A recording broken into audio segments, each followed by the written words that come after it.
അപ്പൊ ദേ ഇന്ന് നമ്മുടെ ക്രിസ്മസിന്റെ ആഘോഷമാണ് കേട്ടാ. വൈനൊഴിക്ക്.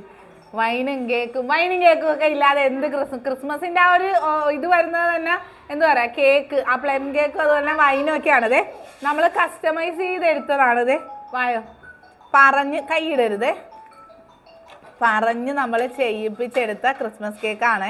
മധുരമൊന്നും ആഡ് ചെയ്യേണ്ട, ആ കാരമലൈസ് ചെയ്യുന്ന ഇത് മാത്രം ചേർത്താൽ മതി എന്ന് പറഞ്ഞു. കാര്യം അതിനകത്ത് എന്തായാലും ഓൾറെഡി ഡേറ്റ്സും കാര്യങ്ങളും ഒക്കെ ചേർക്കുന്നതുകൊണ്ട് മധുരം ഉണ്ടാകുമെന്ന് ചെയ്യുന്ന ആൾ, അതായത് എൻ്റെ കസിനാണ് ചെയ്യുന്നത്. അപ്പം ഞങ്ങൾ എന്താവശ്യമുണ്ടെങ്കിലും അവിടെ നിന്ന് തന്നെ പറഞ്ഞ് ചെയ്യിപ്പിച്ച് വാങ്ങിയത്. ഇത് നമ്മുടെ ചേച്ചിയുടെ വക എല്ലാ കഴിഞ്ഞ പ്രാവശ്യം ഉണ്ടായിരുന്നാണ് വൈനും കേക്കും കൊണ്ടുവരുന്നത്. അപ്പോൾ എല്ലാവരും കൂടെ ചേർന്നിട്ടുള്ളൊരു ക്രിസ്മസ് സെലിബ്രേഷൻ. വായോ. അപ്പം നമ്മുടെ കേക്ക് കട്ടിയല്ലേ. നമ്മൾ സെലിബ്രേഷൻ ഒന്നും ഡയറ്റാന്ന് പറയുമ്പോഴത്തേക്കും സെലിബ്രേഷൻ എല്ലാവരും ഒഴിവാക്കാനും പിടിക്കാനും ഒക്കെ നിൽക്കും. അതിൻ്റെ ആവശ്യമൊന്നും ഇല്ല, നമുക്ക് എന്ത് വേണേലും കഴിക്കാം പിടിക്കാം. അത് നമ്മൾ ആ ഒരു രീതിയിൽ ഒരുപാട് ഓവർ ആകാതെ ചെയ്താൽ മാത്രം മതി. ഇങ്ങോട്ട് വായോ.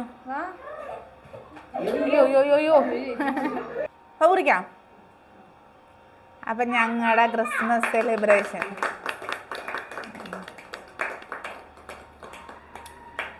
കേക്ക് എങ്ങനെ ആയിരിക്കും എന്നുള്ളൊരു ഇല്ല, നല്ല കാര്യം. നമ്മുടെ എങ്ങനെ ഉണ്ടായിരുന്നു അന്ന് മധുരം ഇല്ലാതുള്ള കേക്ക് എങ്ങനെ ഉണ്ടായിരുന്നു? നല്ലതല്ലായിരുന്നോ?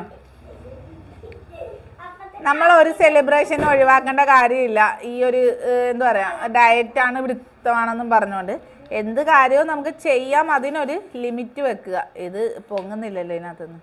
ആരെങ്കിലും വന്ന് ഇതൊന്ന് എടുത്തേ, എടുത്തേ. അതെ, എല്ലാവരും ഒരുമിച്ച് നിൽക്കുമ്പോൾ ഉള്ള ഒരു സന്തോഷമായ എന്നാ പിടിച്ചു.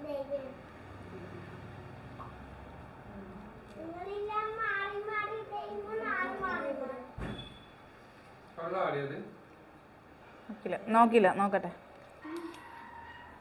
മക്കൾക്ക് ഒന്നും വേണ്ട, ഫോണിൽ കളിയാ. അതെ അതെ, ഞങ്ങൾക്കൊന്നും വേണ്ടല്ലോ.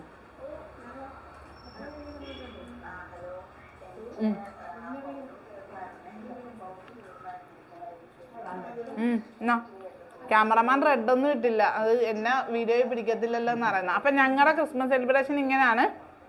എല്ലാവരും സെലിബ്രേറ്റ് ചെയ്യുക, അതിനൊരു പരിധി വെക്കുക, അത് മാത്രം ശ്രദ്ധിച്ചാൽ മതി. അപ്പം എല്ലാവർക്കും ഹാപ്പി ക്രിസ്മസ് പറഞ്ഞേ. Happy Christmas.